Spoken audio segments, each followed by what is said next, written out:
What's up, everybody? Welcome to another edition of the King's Corner of the Piranha Pond. I am Kingfish Mac,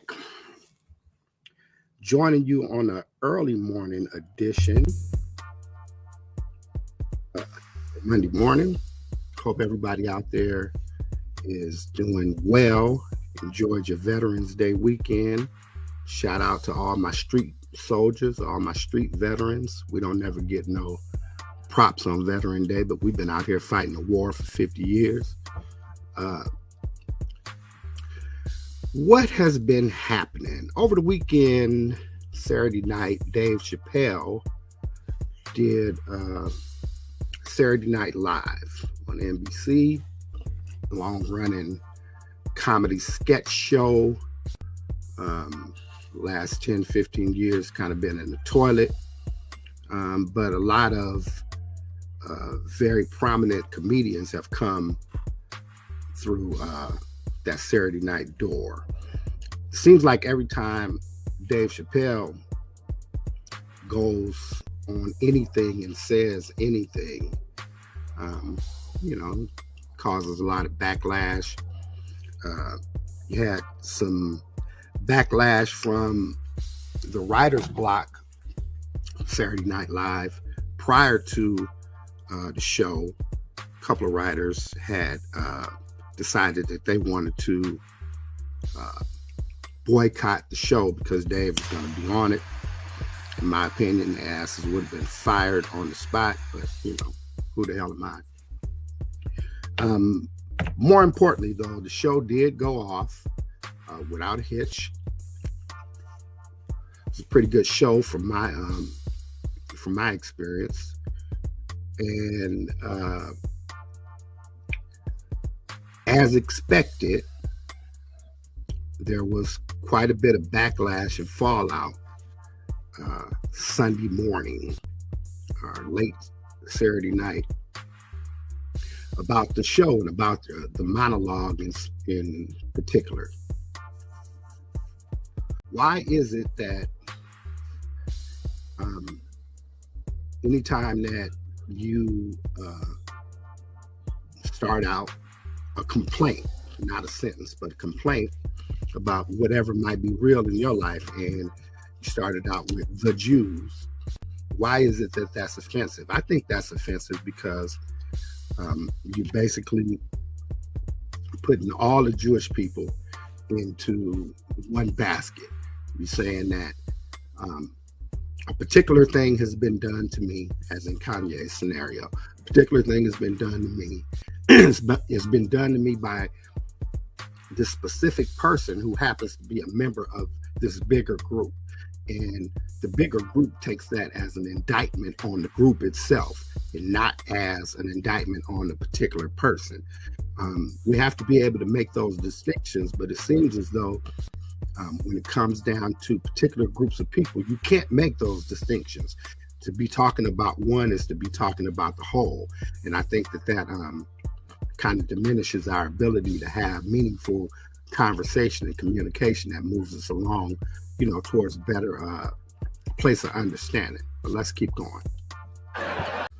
Yeah, I always thought the DEFCON 3 comment was just Kanye's way of saying that he was going into a defensive strategy against the people that he felt had been dogging him out in his business issues. I never thought that it was a particular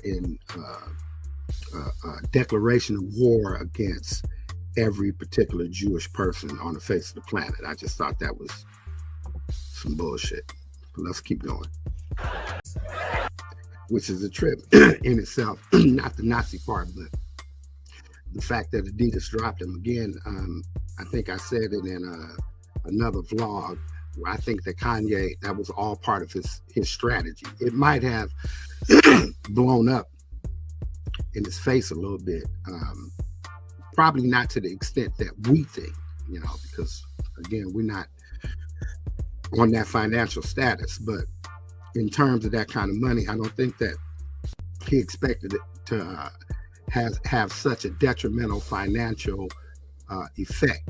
But I think that he accomplished what he set out to accomplish with Adidas, which was to get them to nullify the distribution deal.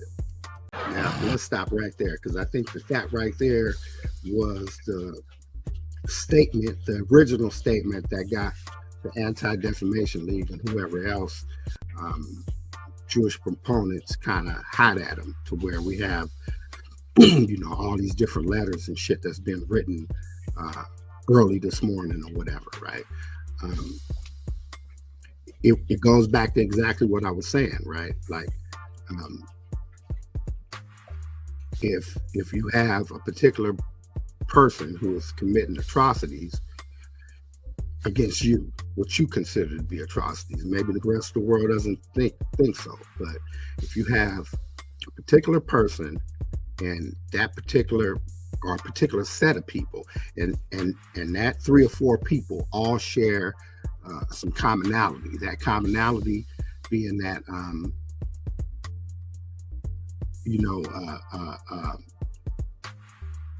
that they go to synagogue together or whatever, right? Then that commonality is the descriptive thing in the rest of the world's mind. In your mind, you might be saying this specific person, right? But we know that even if you're talking about the specific person, the idea of it being a collective makes it offensive. And so even in telling a joke about having Jewish friends, right, as a kid, and saying, okay, we're gonna go play on, Saturday or whatever, and they have to go to, I think it's called Rosh Hashanah or something. I don't know the actual word of it, and I don't want to seem like I'm being disrespectful. Point being, Dave is in the same position as me, and he chose to make a joke out of it because he's a comedian, right? So his joke was, okay, what you mean you got to go to Shashaja, or whatever he said, right? I think that the Jewish community took that as him minimizing or clowning whatever they believe to be very all-held tenet in their particular religion. And so you can't joke about that kind of shit. You joke about that kind of shit, then we don't have something to say. So again, it's kind of like censorship. Like, you can joke about everybody else, just not us. That's like me saying you can joke about everybody else, but don't say nothing about niggas that been to the penitentiary before. Like, niggas in the pen and niggas selling dope and hood niggas, pookies and ray-rays, as they like to term cats nowadays, have been the brunt of jokes inside and outside the Black community when telling jokes about the Black community. And we don't get to be pissed off about it. Check out the crowd's reaction to that shit.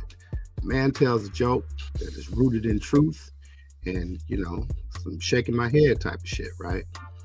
And the predominantly white audience feels immediately uncomfortable.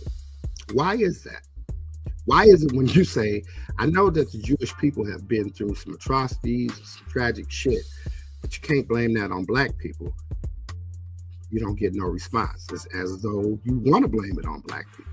But we ain't had shit to do with none of that. That shit too. Trump actually did say that in a debate. Trump is a motherfucker.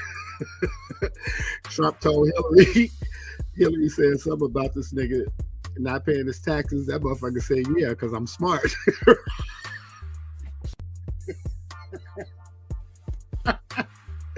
Trump was a motherfucker, but Trump is the embodiment of white conservative males and how they really feel about everybody else and themselves in this country, which is, this is my country, speaking as a white dude. This is my country. We conquered this motherfucker, me and my people. And I'm really pissed off about having to give all these different groups of people my shit. Fuck that. Let's protect my shit. That is Dave Chappelle on Saturday Night Live, the monologue that's causing all this controversy. I thought that it was a very good monologue. I thought that Dave did what Dave does. You know, his particular brand of comedy is very reminiscent of the Richard Pryor style, where you know he's just telling very, very hard truths about the lives that we live together and how we interact with one another and how shameful it is. And it seems to me that whenever Dave does that, the message is always flipped around and put in a position or put in a way to where he's described as being purposefully offensive. And I don't think that that's ever the point. I don't think that that's ever the intent. And I think that what Dave does is inspires conversation amongst us that traditionally has been so hard to have that we simply don't have. And I think that that's why we are so separated as communities of people who have to exist in the same space. All right, you guys know what it is. You guys, like, share, and subscribe. Guys, get the subs up over on YouTube for us. Trying to get to 1,000 subs and get monetized. So we just do this for you guys every day, all day. In any event, you guys know what it is. I have been Kingfish Mac. This has been King's Corner of Piranha Pond. Like, share, subscribe. Join us on YouTube and Facebook. Y'all know what it is. Peace.